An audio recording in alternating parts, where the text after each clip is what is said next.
সবে বড়দিন গেছে আর সামনেই নতুন বছর আসছে। শহরে শীতের দেখা না পাওয়া গেলেও আজকে কিন্তু দিনটা আমার জন্য খুব লাকি, কারণ অনেক দিন পরে আমি মধুমিতার দেখা পেয়েছি। কেমন আছো আগে বল? আমি খুব ভালো আছি, তুমি কেমন আছো? খুব ভালো আছি, আর অনেক দিন পরে তোমাকে দেখে আরও ভালো লাগছে। তো নতুন বছর আসছে, তার সাথে তোমারও নতুন ছবি আসছে ফেলু বক্সি। তো এই ছবিতে মানে এই ছবিটাকে তুমি বেছে নিলে কেন, অন্যতম কারণ কি? এই ছবিটার গল্পটাই হচ্ছে দারুণ একটা বিষয়। প্রথম কথা, আমি এর আগে কোনো গোয়েন্দা গল্পে কাজ করিনি, তো এটা মানে পুরো গল্পের প্যালেটটাই আমার কাছে নতুন, ফরম্যাটটাও আমার কাছে নতুন। তো আমি চাইছিলাম এরকম ধরনের একটা কাজ করার। সেখানে যখন কোস্টার সৌমদার মতো একজন দারুণ অভিনেতা, আর পুরো টিমটা এতটা ফ্যান্টাস্টিক একটা টিম, তো ওখানে এটা না করার তো কোনো আমি কারণই দেখতে পাচ্ছিলাম না।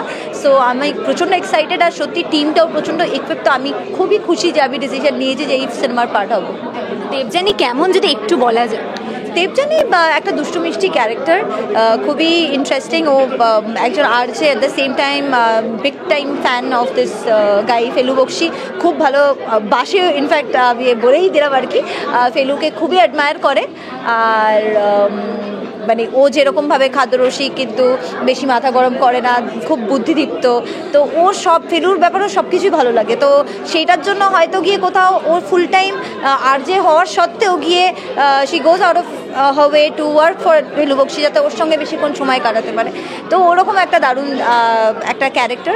তো সব মিলিয়ে ওটা চরিত্রটা প্লে করতে আমার খুব ভালো লেগেছে। মানে একটা মাখো মাখো কেমিস্ট্রি দেখা যাবে আর কি। অবশ্যই অবশ্যই দেখা যাবে, কিন্তু খুব মিষ্টি কেমিস্ট্রিটা দেখা যাবে। মানে এই কেমিস্ট্রিটা মানে খুব মানে it's not very over hype বা খুব বেশি ওরকমভাবে নয়, কিন্তু জিনিসটা খুব সাটলভাবে আছে। তো যেটা বললাম যে নতুন বছর আসছে, তো তোমার মানে ব্যক্তিগত জীবনে সব কিছু কেমন চলছে একটু বলো। প্রেম কেমন চলছে? খুব ভালো চলছে।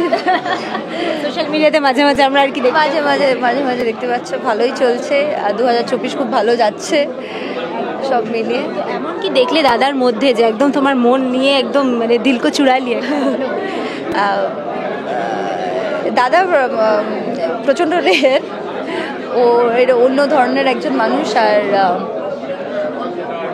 আমি খুব খুশি যে আমার জীবনে এরকম একজন মানুষ এসেছে। কাজ নিয়ে ফিডব্যাক দেয়? কাজ নিয়ে তো হ্যাঁ, অবশ্যই ফিডব্যাক দেয়, আর খুব সাপোর্টিভ। ক্রিটিসাইজ কতটা করে? ফাটিয়ে দারুণ করে। তুমি শোনো যা যা বলে, নাও সিরিয়াসলি? না, একদম। আমি সব রকমের, যার ও একটা ক্রিটিক বলে কথা আমার জীবনে, বাট হ্যাঁ, ও যেটা বলে তার মধ্যে ডেফিনেটলি লজিক থাকলে তো আমি ডেফিনেটলি শুনবো। আর যদি মনে হয় যে কি কোথাও লজিক না, ও যা বলে ও লজিক্যাল কথাই বলে।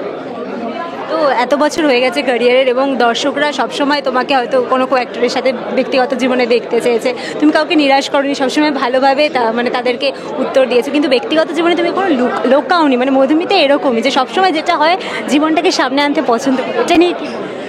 এটা নিয়েই বলবো যে এর আগে মানে পার্সোনাল লাইফ নিয়ে অনেকে অনেক রকমের মন্তব্য করে, হয়তো আমাকে যারা চেনে না অনেক কিছুই বলতে পারে। আমি কোনো কিছুতে তার জন্য কেন পাত্তা দিই না। আমি জানি আমার জীবনে কখনো কিছু হলে ডেফিনেটলি লোকজন জানতে পারবে সেটা, আর আমি সেটার ব্যাপারে প্রচণ্ড স্পষ্ট বক্তাই থাকবো। তো সময় সব কিছুর উত্তর দেয়, তো সময় দিচ্ছে।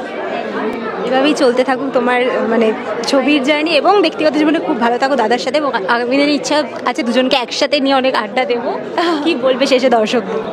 এটাই বলবো যে থ্যাংক ইউ সো মাচ আপনাদের এতটা ভালোবাসার জন্য। মানে আমি পেয়েছি আপনাদের এত বছর ধরে, আপনাদের থেকে অনেক ভালোবাসা। Thank you so much for that. আর এটাই বলবো যে আবার দেখা হবে। Thank you.